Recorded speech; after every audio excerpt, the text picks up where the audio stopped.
আসসালামু আলাইকুম সুপ্রিয় শিক্ষার্থীরা, দা খান একাডেমির পক্ষ থেকে তোমাদেরকে আন্তরিক অভিনন্দন ও শুভেচ্ছা জানাচ্ছি। আজকে আমরা ষষ্ঠ শ্রেণীর 4.1 পর্ব 13-র 6 নম্বর প্রশ্নর সমাধান করব।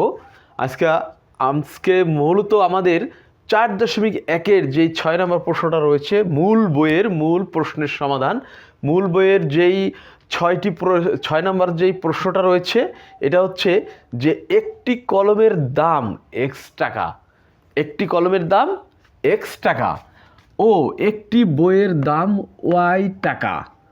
মনে রাখবে, শুধু বলা যে একটি কলমের দাম x টাকা এবং একটি বইয়ের দাম y টাকা হলে নিচের রাশিগুলো দ্বারা কি বোঝানো হয়েছে। এই যে এই রাশিগুলো দ্বারা কি বোঝানো হয়েছে, তাহলে আমাদের এই কথাটা সবসময় মাথায় রাখতে হবে যে একটি কলমের দাম হচ্ছে x টাকা আর একটি বইয়ের দাম হচ্ছে y টাকা। এই দুটো জিনিস যদি আমাদের মনে থাকে তাহলে আমাদের অঙ্ক করতে একদম সহজ হবে।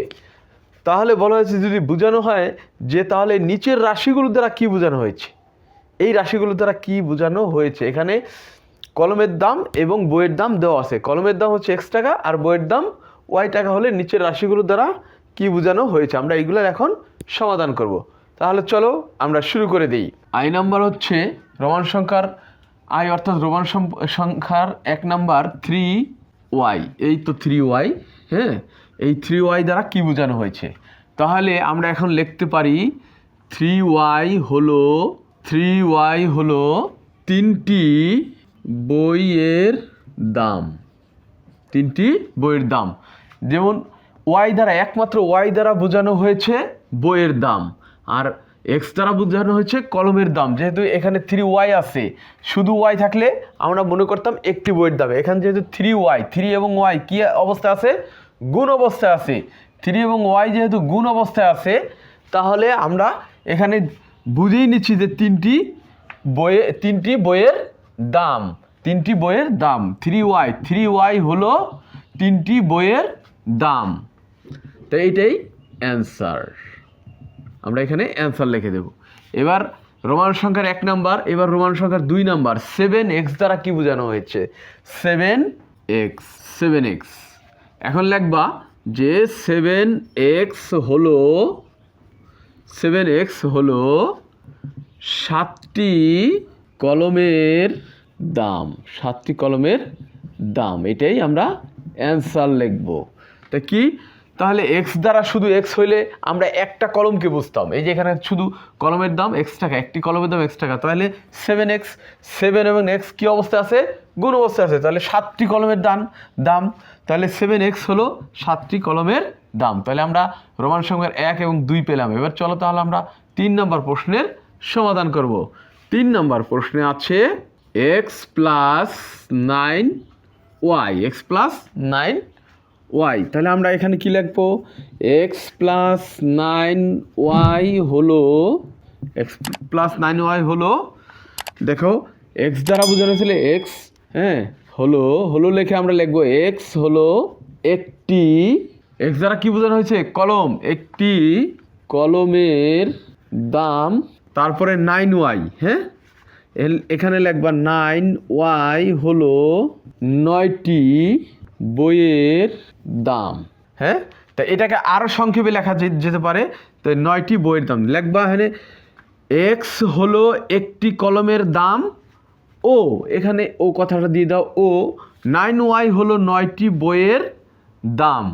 তাহলে আমরা কি পেলাম, 9টি বই, এই দুইটা মিলে যেহেতু প্লাস চিহ্নটা এখানে আসছে, এখানে যেহেতু প্লাস চিহ্ন আছে, x হলো একটি কলমের দাম ও 9y হলো 9টি বইয়ের দাম।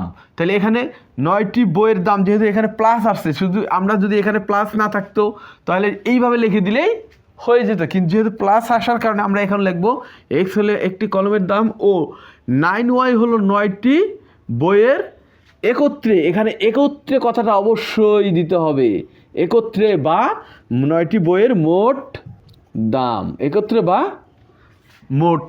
এখানে মোট কথাটা আসলে কেন, এই তো প্লাস চিহ্ন আসার কারণে। ঠিক আছে, তাহলে এখানে আমরা অ্যান্সার লিখে দেব। তাহলে তোমরা 3 নম্বর প্রশ্নের সমাধান পেয়ে গেলা, তাই না? অনেক সহজ কিন্তু। x + 9y হলো x হলো একটি কলমের দাম, শুধু এক্স আছে কিন্তু এখানে কিন্তু আর কোনো কিছু নেই, তাই একটি কলমের দাম। আর 9y হলো 9টি বইয়ের মোট দাম। তাহলে এই দুইটা মিলে হচ্ছে এই দুইটা মিলে হচ্ছে মোট দাম, বইয়ের মোট দাম, এই দুইটা মিলে। মনে থাকবে? আশা করা যায় তোমরা অবশ্যই পারবে। এবার তাহলে চলো আমরা 4 নম্বর প্রশ্নের সমাধান করি। 4 নম্বর প্রশ্ন আছে রোমান সংখ্যার 4 আছে 5x + 8y। এটা দ্বারা কি বোঝানো হয়েছে? এখন লিখব যে 5x + 8y হলো, এই হলো কথাটা লিখে আমরা কি করব, যে 5টি 5x যেহেতু আছে তাহলে আমরা কি লিখব, 5টি কলম ও 8টি বইয়ের মোট দাম। 5টি কলম ও 8টি বইয়ের মোট দাম, এটাই অ্যান্সার। যেহেতু এখানে মোট কথাটা কেন আসলো, যেহেতু এখানে প্লাস চিহ্ন আসছে, এই কারণে আমরা মোট কথাটা লিখে দিলাম। যেমন 5x ও 5x + 8y হলো, 5x মানে কি, মানে 5টি কলম 5x, একটা কলম দাম x টাকা, তাই 5টি কলমের দাম 5x টাকা হবে, তাই 5টি কলম ও 8টি বইয়ের মোট দাম, 8টি বইয়ের মোট দাম। তাহলে আমরা 4 নম্বর পেয়ে গেলাম। এবার আসো 5 নম্বর প্রশ্নের সমাধান করব আমরা। 5 নম্বরে কি আছে, 6y + 3x। তাহলে আমরা লিখব 6y + 3x হলো 6টি, 6y তার মানে কি 6টি বইয়ের না লেখা আমরা লিখব 6টি বই ও এখানে কলম x দ্বারা বুঝেছে কলম, তাই 3x, 6টি বই ও 3টি কলমের মোট দাম। আমরা এখানে মোট লিখি, মোট দাম, এটাই অ্যান্সার। মোট দাম কেন লিখবো? এখানে মোট দাম লেখানোর কারণ হচ্ছে যে এই তো প্লাস চিহ্ন চলে আসছে, প্লাস চিহ্ন চলে আসছে। 6y + 3x হলো 6টি বই ও 3টি কলমের মোট দাম। যেহেতু এই দুইটা যোগ হয়েছে, তাই না, এই যে যোগ হয়েছে, যোগ হওয়ার কারণে মোট দাম। তাহলে সুপ্রিয় শিক্ষার্থীরা তোমরা বুঝতে পেরেছো? না বুঝলে এটাকে বারবার টেনে টেনে দেখবা। তোমরা ঠিক 6 নম্বর দেখো, আরেকটু বিষয়, সেটা হলো 3 নম্বর অঙ্কটা আমি যে করে দিয়েছি ওই নিয়মেও করতে পারো অথবা এই নিয়মেও করতে পারো, তোমাদের যেটা ইচ্ছা। 3 নম্বর অঙ্কটা যেই নিয়মে করছি ওই 3 নম্বর অঙ্কটা এইগুলো ওই নিয়মে করতে পারো, অথবা এইগুলো আবার 3 নম্বর নিয়মে করতে পারো, অথবা 3 নম্বর এইগুলার নিয়মে তোমরা করতে পারো। তোমাদেরকে যেটা তোমাদের কাছে সুবিধা মনে হয় এটা করবা। তাহলে সুপ্রিয় শিক্ষার্থীরা তোমরা ভালো থাকো, সুস্থ থাকো এবং চ্যানেলটিকে সাবস্ক্রাইব করে রাখো।